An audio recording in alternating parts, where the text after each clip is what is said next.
തിരുവനന്തപുരം അമ്പലമുക്ക് വിനീത കൊലക്കേസിൽ പ്രതി രാജേന്ദ്രന് വധശിക്ഷ വിധിച്ച് കോടതി.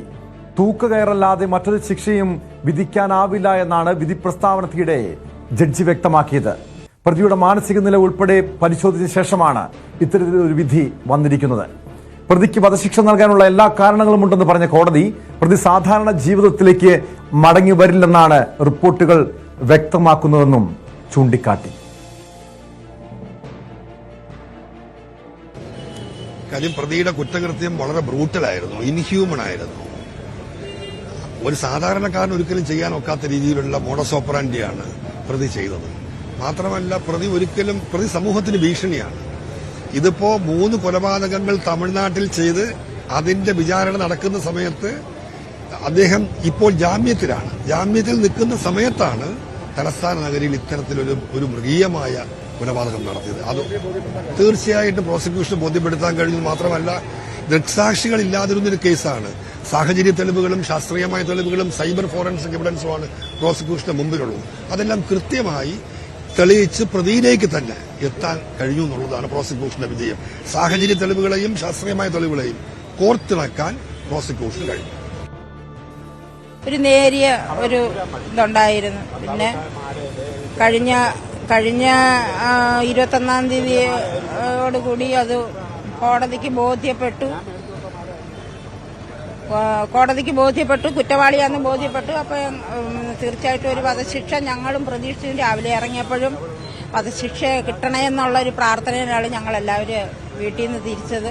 അതിപ്പം കൂട്ടായ ഒരു പ്രവർത്തനത്തിന്റെ ഫലമാണ്. കാരണം പോലീസുകാരും അവരുടെ അധ്വാനത്തിന്റെ ഒരു ഫലവും അത് പ്രസന്റ് ചെയ്യാൻ പറ്റിയ വക്കീൽ സാറിന്റെ ഒരു ഇതാണ് ഇന്നിപ്പോൾ ഈ വിധി വന്നത്. അതിന് ആത്മാർത്ഥമായിട്ട് എല്ലാവരോടും ഈ അവസരത്തിലൊരു നന്ദി രേഖപ്പെടുത്തുന്നു. പിന്നെ പ്രത്യേകിച്ചൊന്നും പറയാനുള്ളത്. വി വിനോദ് ചേരുന്നുണ്ട് തിരുവനന്തപുരത്ത് നിന്ന് വിവരങ്ങളുമായി. വിനോദ്, കഴിഞ്ഞ ദിവസം ഈ ശിക്ഷാവിധിന്മേലുള്ള വാദത്തിനിടെ പ്രതി കോടതിയോട് അപേക്ഷിച്ച കുറച്ച് കാര്യങ്ങളുണ്ടായിരുന്നു. തനിക്ക് പ്രായമുള്ള അമ്മയുണ്ട്, അമ്മയെ നോക്കണം, ഇതോടൊപ്പം ഒരു അഭിഭാഷകനായ ശേഷം പാവപ്പെട്ട ജനങ്ങൾക്ക് നിയമസഹായം നൽകണം തുടങ്ങിയ കാര്യങ്ങളൊക്കെ കോടതിക്ക് മുൻപാകെ ആവശ്യമായി ഉന്നയിച്ചല്ലോ. പക്ഷേ ഇവിടെ പ്രത്യേകിച്ച് ഈ കേസിന്റെ വിധി വന്നപ്പോൾ ഇത് പ്രോസിക്യൂഷനെ സംബന്ധിച്ചും ഈ കേസ് അന്വേഷിച്ച അന്വേഷണ സംഘത്തെ സംബന്ധിച്ചും അഭിമാനകരമായിട്ടുള്ളൊരു വിധിയാണ്, ഒരു മാതൃകാ വിധിയാണ്. പക്ഷെ ഇതെങ്ങനെയാണ് ഈ അപൂർവമായ ഒരു കേസായി ഇത് പരിഗണിക്കപ്പെട്ടത് വിനോദ്?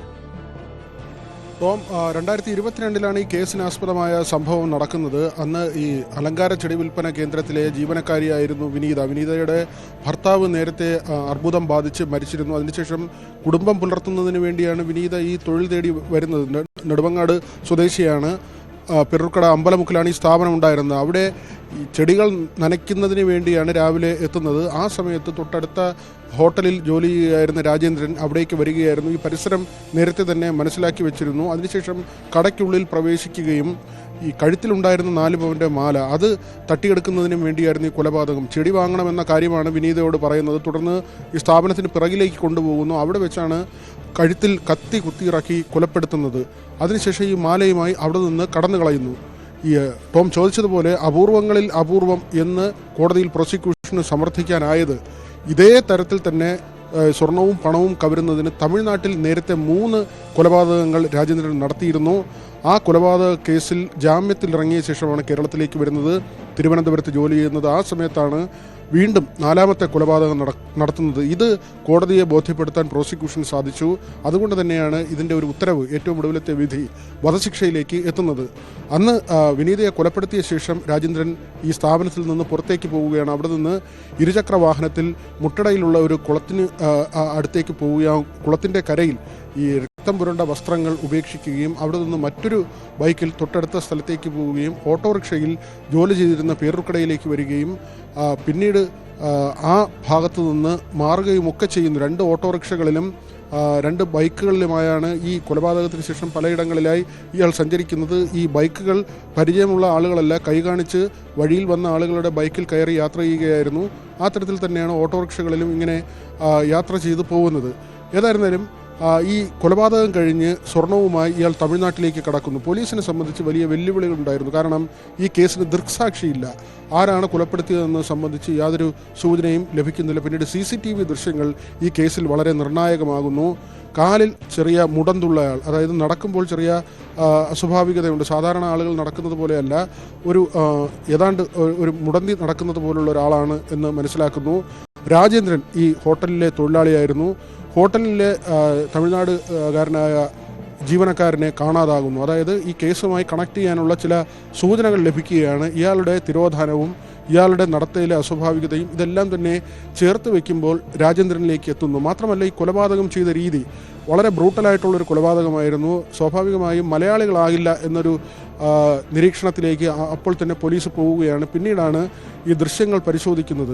രാജേന്ദ്രനാകട്ടെ ഈ കൊലപാതകം നടത്തി തമിഴ്നാട്ടിലേക്ക് പോയ ശേഷം, കന്യാകുമാരി ജില്ലയിലേക്ക് പോയ ശേഷം തക്കലയിലാണ്. അവിടെ നിന്ന് തിരികെ വരുന്നുണ്ട്. എന്നിട്ട് ഹോട്ടലിൽ അവശേഷിച്ചിരുന്ന സാധനങ്ങൾ കൂടി വീണ്ടും ട്രെയിനിൽ കൊണ്ടുപോവുകയാണ്. അങ്ങനെ ഈ കൊലപാതകം നടത്തി ഇവിടെ നിന്ന് മുങ്ങിയ ശേഷം വീണ്ടും ഒരിക്കൽ കൂടി വരാനുള്ള ധൈര്യം കൂടി ഈ പ്രതി കാണിക്കുന്നുണ്ട്. പക്ഷേ അപ്പോഴേക്കും പോലീസ് പ്രതിയിലേക്ക് എത്തുന്നു.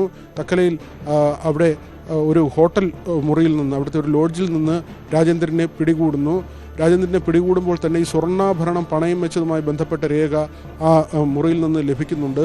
പിന്നീടാണ് രാജേന്ദ്രനെ വിശദമായി ചോദ്യം ചെയ്യുന്നത്. എന്തിനാണ് ഈ പണം ഉപയോഗിച്ചതെന്നത് ചോദിക്കുമ്പോഴാണ് ഇയാൾ വിദ്യാസമ്പന്നനാണെന്നും ഓഹരി വിപണിയിൽ നിക്ഷേപം നടത്തുന്ന ആളാണെന്നും മനസ്സിലാകുന്നത്. ഇങ്ങനെ നിക്ഷേപം നടത്തുകയും അതിലെന്തെങ്കിലും പ്രയാസം വരികയും ചെയ്യുമ്പോൾ, സാമ്പത്തികമായ ബുദ്ധിമുട്ട് വരുമ്പോൾ, പ്രതിസന്ധി വരുമ്പോൾ ഈ കൊലപാതകങ്ങൾ നടത്തി പണം കണ്ടെത്തുന്ന രീതിയാണ്. കസ്റ്റംസ് ഉദ്യോഗസ്ഥനെയും ഭാര്യയും മകളെയുമാണ് ആദ്യം കൊലപ്പെടുത്തുന്നത്. തമിഴ്നാട്ടിൽ കാവൽക്കിണർ എന്ന പ്രദേശത്താണ് ഇയാൾ വിഹരിച്ചിരുന്നത്. ഇയാളെ അവിടെയുള്ള ആളുകൾക്ക്, ഈ ലോഡ്ജിൽ താമസിക്കുമ്പോൾ തൊട്ടടുത്ത മുറികളിൽ പോലും ആളുകൾ താമസിക്കില്ലായിരുന്നു എന്നാണ് ലോഡ്ജ് ഉടമ പിന്നീട് പോലീസിനോട് പറയുന്നത്. കാരണം അങ്ങനെ വളരെ വയലൻ്റായൊക്കെ പെരുമാറുന്ന രീതി ഉണ്ടായിരുന്നു, ആളുകളെ ഭയപ്പെടുത്തുന്ന രീതി ഉണ്ടായിരുന്നു. അതുകൊണ്ട് തന്നെ ഈ ആദ്യത്തെ 3 കൊലപാതകങ്ങൾ ആ കേസിൽ ഇയാൾ പിടിയിലാകുന്നുണ്ട്. പിടിയിലായി ജാമ്യത്തിലിറങ്ങി തിരുവനന്തപുരത്തേക്ക് വന്നാണ് ഈ 4ാമത്തെ കൊലപാതകം നടത്തുന്നത്. ഈ 4 കൊലപാതകങ്ങൾ നടത്തുമ്പോൾ അതിൽ 3 പേരും സ്ത്രീകളായിരുന്നു എന്നതായിരുന്നു അതിൻ്റെ ഒരു പ്രത്യേകത. ഈ കാര്യം കോടതിയെ ബോധ്യപ്പെടുത്താൻ പ്രോസിക്യൂഷന് കഴിഞ്ഞു. എം സലാഹുദ്ദീനാണ് ഈ കേസിലെ സ്പെഷ്യൽ പബ്ലിക് പ്രോസിക്യൂട്ടർ. അദ്ദേഹം അതിസമർത്ഥമായി തന്നെ ഈ കാര്യങ്ങൾ കോടതിയെ ധരിപ്പിച്ചു. സജികുമാർ പേരൂർക്കട CA ആയിരുന്നു, അദ്ദേഹമാണ് ഇതിൻ്റെ അന്വേഷണ ഉദ്യോഗസ്ഥനായിരുന്നത്. അങ്ങനെ വിപുലമായ രീതിയിൽ ഈ കേസിൻ്റെ അന്വേഷണം നടക്കുകയായിരുന്നു. അന്ന് സിറ്റി പോലീസ് കമ്മീഷണറായിരുന്ന സ്പർജൻ കുമാറാണ്. ആ തരത്തിൽ വിപുലമായ, ആദ്യം പോലീസിൻ്റെ പിന്നീട് പ്രോസിക്യൂട്ടറുടെ 2 ഭാഗത്തു നിന്നും ശക്തമായ നടപടികളും നീക്കങ്ങളും. കേസ് അപൂർവങ്ങളിൽ അപൂർവമാണെന്നുള്ള പ്രോസിക്യൂഷൻ വാദത്തെ അംഗീകരിച്ചുകൊണ്ടാണ് കോടതി പ്രതിക്ക് തൂക്കുകയർ വിധിച്ചത്. ഇപ്പോൾ ഈ കൊല്ലപ്പെട്ട വിനീതിയുടെ പിതാവിൻ്റെ, അച്ഛൻ്റെ പ്രതികരണം കൂടി പുറത്തു വന്നിട്ടുണ്ട്. അതിലേക്ക് ഇനി നമ്മളെ മരണകാലം വരെയും ദുഃഖം മനസ്സിൽ കിടക്കുകയുള്ളൂ. കാര്യം ഏറ്റവും നല്ല സ്നേഹമുള്ള ഒരു മോളായിരുന്നു. ഞങ്ങളുടെ അടുത്ത് നല്ല എല്ലാവരുടെ അടുത്തും അവൾ വളരെ സാമ്യമായിട്ട് എല്ലാവരുടെ അടുത്തും പെരുമാറുന്നതാണ്. അവർക്ക് നാട്ടിൽ അവിടെ തന്നെ ഇഷ്ടം പോലെ കൂട്ടുകാരും ഒക്കെ ഉള്ളതാണ്. കാര്യം എല്ലാവരുടെ അടുത്തും സാമ്യമായിട്ട് ഇടപെടുന്ന ഒരു കുട്ടിയായിരുന്നു. മാല കൊണ്ടുപോയെങ്കിലും ഞങ്ങൾക്ക് സങ്കടമില്ലായിരുന്നു. കൊച്ചിനെ കൊന്നു പറഞ്ഞു. അതിനിപ്പോൾ ഞങ്ങളെ മരണകാലം വരെയും ആ സങ്കടം നിലനിൽക്കുന്നു.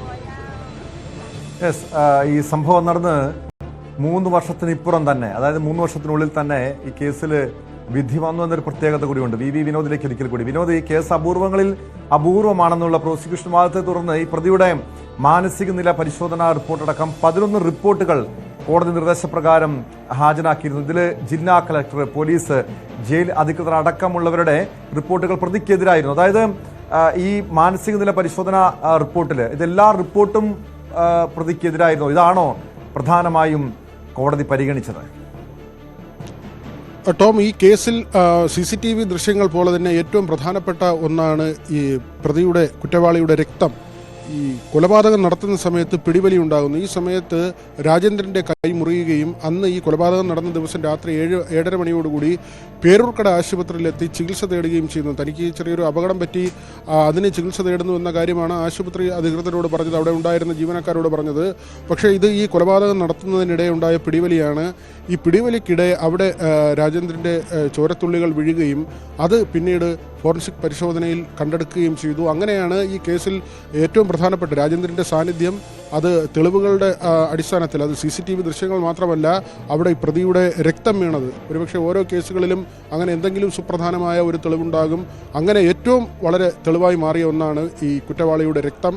അവിടെ പിടിവലിക്കിടെ ഉണ്ടായ മുറിവിൽ നിന്ന് ഇറ്റുവീണ രക്തം, അത് ഈ കേസിൽ വളരെ പ്രധാനപ്പെട്ട ഒന്നായി മാറി. പിന്നീട് അവിടെ സഞ്ചരിച്ച വാഹനങ്ങൾ, അതിൽ നിന്നുള്ള ആളുകളുടെ മൊഴികൾ, ഇയാൾ അവിടെ ഉണ്ടായിരുന്ന ഹോട്ടൽ, ആ ഹോട്ടലിലെ ഉടമയുടെ മൊഴി, ഇതെല്ലാം തന്നെ ശേഖരിച്ചുകൊണ്ടാണ് അന്വേഷണം മുന്നോട്ട് പോയത്. മാത്രമല്ല, ഇയാൾക്ക് എന്തിനാണ്, അതിൻ്റെ മോട്ടീവ് കൂടിയുണ്ട്, എന്തിന് സ്വർണം കവർന്നു എന്നതിന് കൃത്യമായ ഒരു കാരണമുണ്ട്. അത് കണ്ടെത്താനും പോലീസിന് കഴിഞ്ഞു. അത് ഓഹരി വിപണിയിൽ ഈ പണനിക്ഷേപം, അതിനുവേണ്ടിയാണ് ഈ കൊലപാതകം നടത്തിയത്. മാത്രമല്ല, പൂർവ്വകാല ചരിത്രം അത് കോടതി കൂടി ആവശ്യപ്പെടുകയായിരുന്നു. ചില റിപ്പോർട്ടുകൾ, അത് തിരുവനന്തപുരം ജില്ലാ കളക്ടറുടെ റിപ്പോർട്ട്, കന്യാകുമാരി ജില്ലാ കളക്ടറുടെ റിപ്പോർട്ട്, തിരുവനന്തപുരം മെഡിക്കൽ കോളേജിലെ മാനസികാരോഗ്യ വിദഗ്ധരുടെ റിപ്പോർട്ട്, മനഃശാസ്ത്രജ്ഞൻ അടക്കമുള്ള ആളുകളാണ് അത് സംബന്ധിച്ച റിപ്പോർട്ട് നൽകിയത്. ജയിൽ അധികൃതരുടെ റിപ്പോർട്ട്, പോലീസിൻ്റെ റിപ്പോർട്ട്, ഇങ്ങനെ 7 റിപ്പോർട്ടുകൾ കോടതിയുടെ മുമ്പിലെത്തി. ഇതെല്ലാം തന്നെ വിശദമായി പരിശോധിച്ച ശേഷമാണ് ഇങ്ങനെ വധശിക്ഷയ്ക്ക് വിധിച്ചിരിക്കുന്നത്. മാത്രമല്ല, ഈ കൊലപാതകം നടത്തിയുള്ള കവർച്ച, അതിന് ജീവപര്യന്തം തടവും 4 ലക്ഷം രൂപ പിഴയുമുണ്ട്. ആദ്യത്തെ കൊലപാതകത്തിനും